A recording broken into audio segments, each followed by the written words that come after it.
Well, so I guess one of the primary questions I've had about the series is now that swiftly out of the way.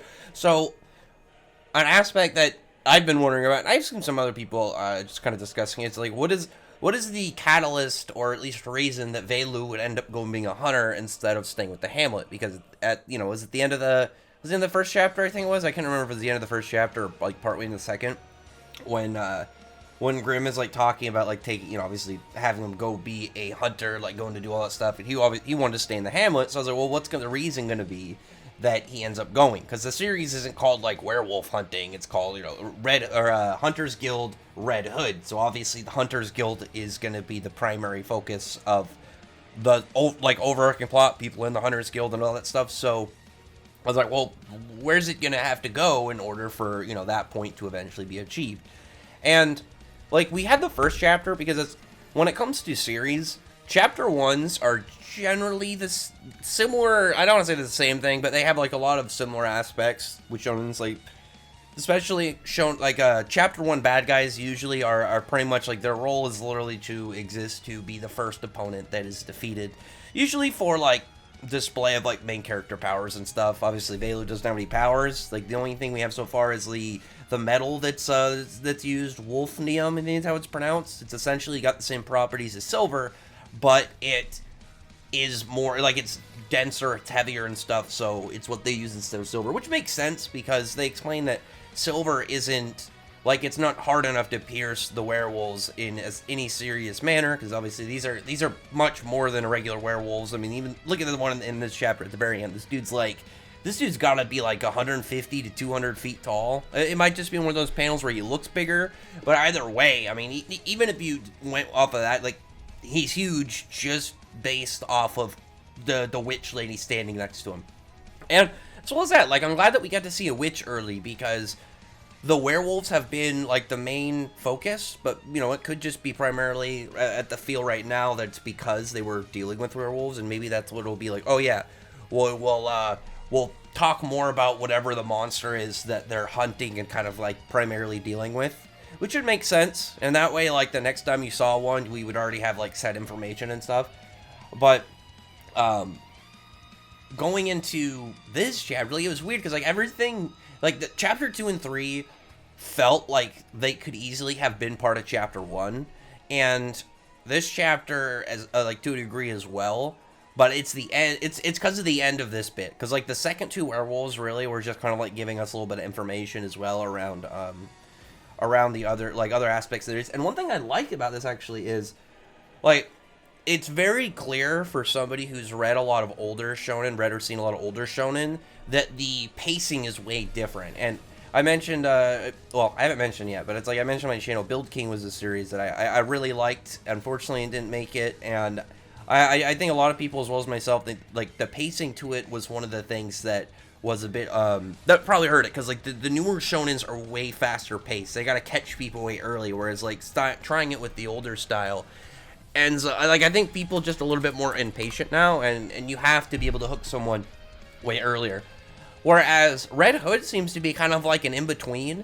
Like these coupled first chapters, like chapter 1, 2, 3, and 4, like we're finding out stuff about Wolfnium, we're finding out about the werewolves, the lore, and like aspects about like the hunters guilds and powers and stuff. I say powers, but like werewolf regeneration.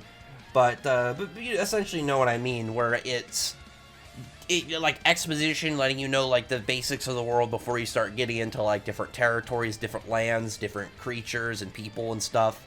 So it felt a little bit of that older style, but I think the fast pace and action between them was one of the things that really helped it. It's like an in-between really with the vibe of an older shonen and current. I thought it was pretty good, and it makes me wonder, like I don't know anything about the mangaka, so I'm wondering if like this is someone who's like this is their first series, or maybe they're used to the older ones, but they're aware of the kind of like the whole thing of you gotta be way more fast paced now in the current environment. Hopefully one day we can get back to a spot where it's like you can do a fast paced, or you can have the slower pace, kind of just building up, world building, kind of getting things established. But for now, it's way more set in the speed of things. So I think that whoever this is, I don't know if they're doing it on purpose, but they definitely have a good pacing right now, because like I said, it fast in events that are set, but the vibe to how it's going about it in a lot of ways feels a bit older shonen. I thought that was really cool.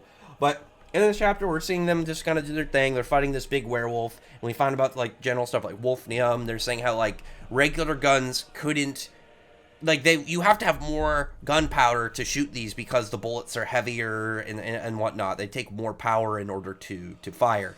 So it would make sense of why, like, you know, you're gonna have, especially in these older style series, like the guns aren't going to be able to withstand them the same. So they ended up inventing like these Chekhov guns, which are designed to have these way heavier blasts. And I would assume, just one, based off of like some of the stuff Grimm done, but like if you're gonna be like have to even hold like a bigger gun, that's like the bullets are so powerful that they can destroy lesser guns, that the characters, like the hunters, have to have like superhuman abilities, because otherwise that's gonna, like, I would, like, Velu's arm would have to get completely dislocated if he didn't already have like some enhancements to like just their general world, which makes sense. I would assume that the regular werewolves, for one thing, like the ones we saw in chapter 1, 2, and 3, like these guys, this dude at the end, this freaking like 100-something foot werewolf, like there's no way that any character would be able to fight this guy if they didn't have some form of superhuman abilities. They don't have to have like superpowers, but I would assume kind of, you know, that base kind of just enhanced physique, kind of like you're just able to take more damage than a regular person, maybe able to dispense a little bit more power than a regular person kind of setup. But I definitely like the setup with that, everything that kind of went around this, because I'm going to talk more about like kind of like the general content of it, and not just going to go scene by scene, because a lot of it was like exposition and giving us some bits in there. Because like they're talking about like ways to deal with werewolves. I also like that they said that fire is one of the ways, like burning them, it like can like hinder their regeneration, which is cool. But the whole bits of seeing Velu in action and seeing what kind of like is going to be Velu's thing as the main character, it seems to be his intelligence, his way of using these tools, because they have those gas shells that they were shown in the previous chapter, and he's realizing that these are, you know, they can be flammable, and to see how they use them, so they lure the werewolf onto the house, that are like a vacant house, and have all the smoke come up through like these chimneys and stuff, and then end up just kind of like shooting into it, making like this big explosion going directly up into it, and just annihilating this werewolf, which is really cool. I like that. I think that'll be a really neat aspect of the series, if it's more about just like, you have all these tools, figure out the best way to use them. And I know, like, when I've talked to some people about it, you can compare it a little bit like Bloodborne-ish, but I think Van Helsing really is like the best way to kind of just like give it an idea of what this series is like.